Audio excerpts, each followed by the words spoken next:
Če je bilo v šolah zaradi priprav na nov način dela zelo pestro, pa je bilo na slovenskem političnem prostoru ta teden precej mirno.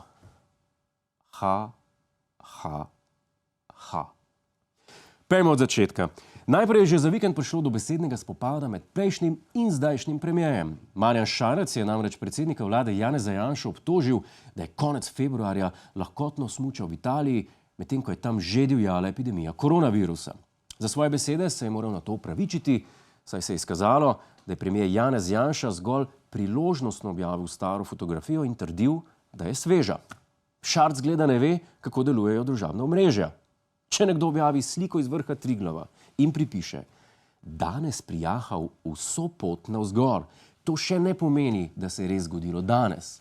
Niti, da je zares jahu, še manj pa, da je kadarkoli bil na Triglavu. Ampak vsem se vam zahvaljujem za lajke.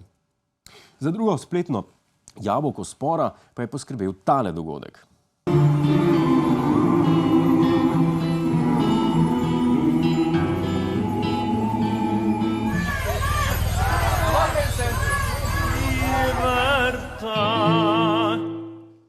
Policist je sredi protesta privolil v selfie z enim izmed udeležencev, pri tem pa celo pokazal iztegnjen prst.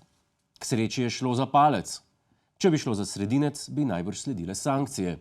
Kljub temu pa je njegovo ravnanje na Twitterju javno kritiziral minister za kohezijo Zvone Černač in požel odobravanje desnice. V bran policistu pa je stopil policijski sindikat in njegovo dejanje javno podprl. Iz te novice smo se torej naučili, da v Sloveniji desnica nasprotuje selfijem javnih uslužbencev, sindikati jih podpirajo, predsednika Pahorja pa za mnenje najbrž ne rabimo spraševati. Uporabe modernih tehnologij, kot so selfiji, pa se ne poslužuje naš zaenkrat še zunanji minister Anže Logar. Ta namreč prisega na pisanje pisem. Njegova strast pa je tako močna, da je v času epidemije v Bruselj poslal že 2.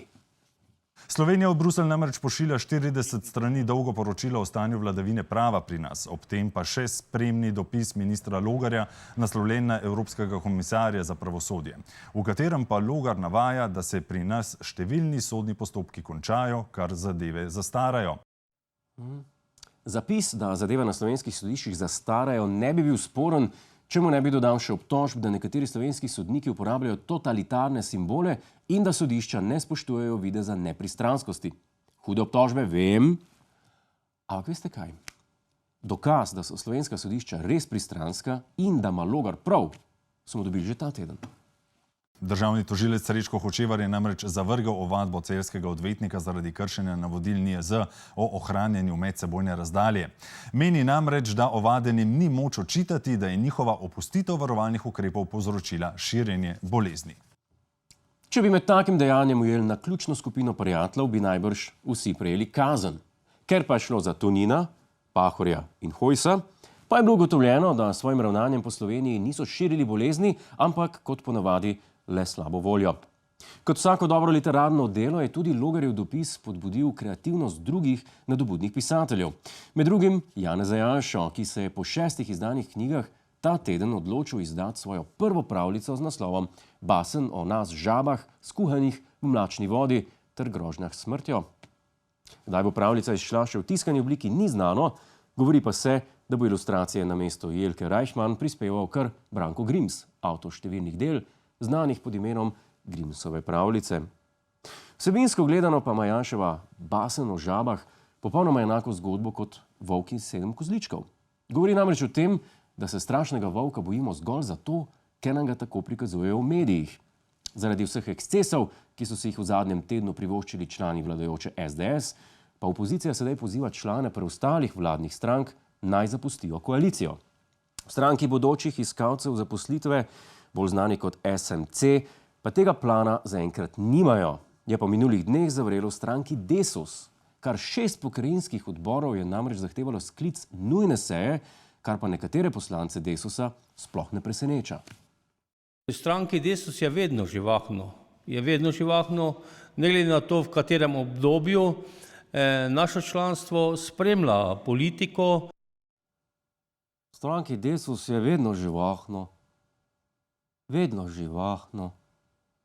Včasih imajo tombolo, enkrat so šli skupaj balinat, najbolj legendarne pa so njihove žurke oziroma, kot jim oni rečejo, sedmine.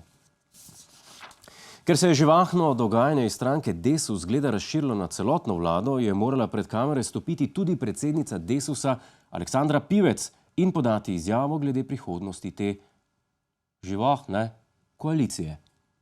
Koalicija je bila oblikovana zaradi izvajanja vsebin, ki smo jih vnesli v koalicijsko pogodbo.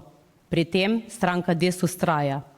Kolikor vsebinskih zahtev ne bo mogoče izpeljati in se bomo zapletali z različnimi ideološkimi spopadi, bo čas za premislek, ali ima smisla to sodelovanje nadaljevati.